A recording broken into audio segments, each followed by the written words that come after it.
नमस्कार दोस्तों, स्वागत है आपका आज के मुख्य समाचारों में। जी हां दोस्तों, आपको यहां पर देखने को मिलेंगी सुबह से लेकर शाम तक की तमाम बड़ी खबरें, मुख्य समाचार ब्रेकिंग न्यूज अपडेट्स के रूप में। तो चलिए दोस्तों, जान लेते हैं आज की पहली बड़ी खबर।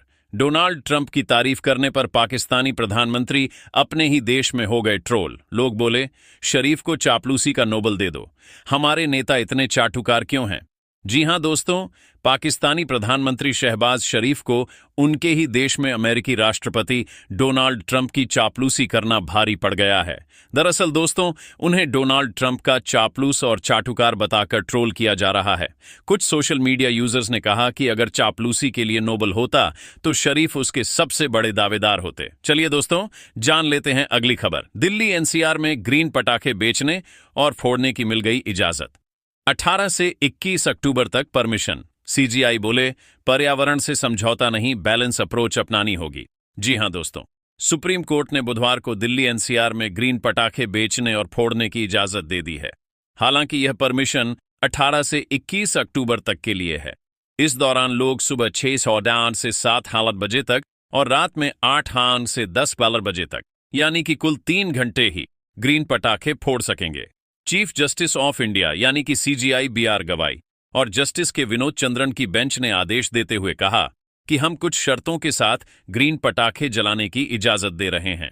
सीजीआई गवाई ने कहा कि हमें बैलेंस अप्रोच अपनानी होगी, लेकिन पर्यावरण के साथ समझौता नहीं करेंगे। चलिए जान लेते हैं अगली खबर।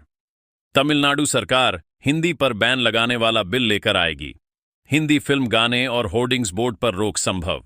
मुख्यमंत्री स्टालिन बजट से रुपए का सिंबल बदल चुके हैं। जी हां दोस्तों, तमिलनाडु में सीएम के स्टालिन के नेतृत्व वाली डीएमके सरकार राज्य में हिंदी भाषा के इस्तेमाल पर बैन लगाने वाला बिल बुधवार को विधानसभा में पेश कर सकती है।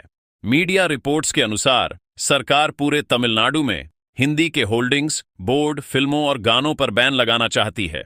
सरकार ने इस बिल पर चर्चा के लिए मंगलवार रात कानूनी विशेषज्ञों के साथ एक इमरजेंसी मीटिंग बुलाई थी।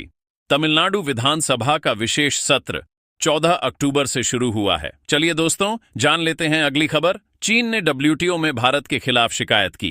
कहा, भारी सब्सिडी देकर घरेलू कंपनियों को फायदा दे रही है भारत सरकार, इससे चीन को नुकसान पहुंचा। जी हां दोस्तों, भारत में इलेक्ट्रिक व्हीकल यानी कि ईवी को बढ़ावा देने के लिए दी जा रही सब्सिडी पर चीन ने नाराजगी जताई है। राइटर्स की रिपोर्ट के अनुसार चीन ने बुधवार को इस मामले में विश्व व्यापार संगठन डब्ल्यूटीओ में भारत के खिलाफ शिकायत दर्ज करा दी है। चीन का दावा है कि भारत की यह भारी भरकम सब्सिडी उसके घरेलू कंपनियों को अनफेयर एडवांटेज दे रही है।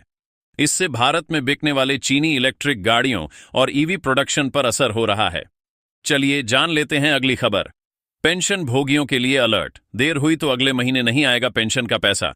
जी हां दोस्तों, भारत सरकार की पेंशन भोगी कल्याण विभाग की ओर से एक जरूरी सूचना दी गई है। अगर आप भी पेंशन भोगी हैं, यानी कि सरकार से आपको पेंशन मिलता है, तो यह जानकारी आपके लिए है।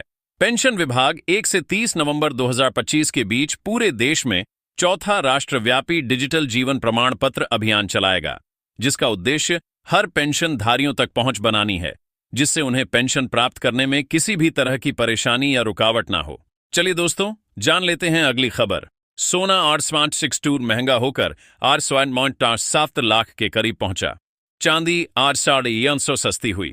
इस महीने सोना रोज 8.700 चढ़ा, चांदी 8.800 महंगी हुई।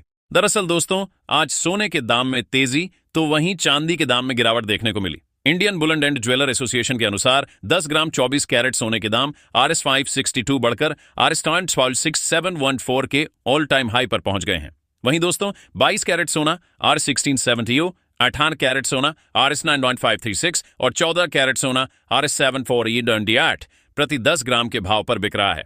दूसरी ओर दोस्तों, चांदी की कीमतों की बात करें तो आज चांदी की कीमत 8 घटकर 4,400 प्रति किलोग्राम पर आ गई है। चलिए दोस्तों, जान लेते हैं अगली खबर। पाकिस्तान ने अफगानिस्तान में हवाई हमले किए। काबुल और स्पिन बोल्डक इलाके में बमबारी। अफगानिस्तान ने पाकिस्तान बॉर्डर पर टैंक भेजे। जी हां दोस्तों, पाकिस्तान ने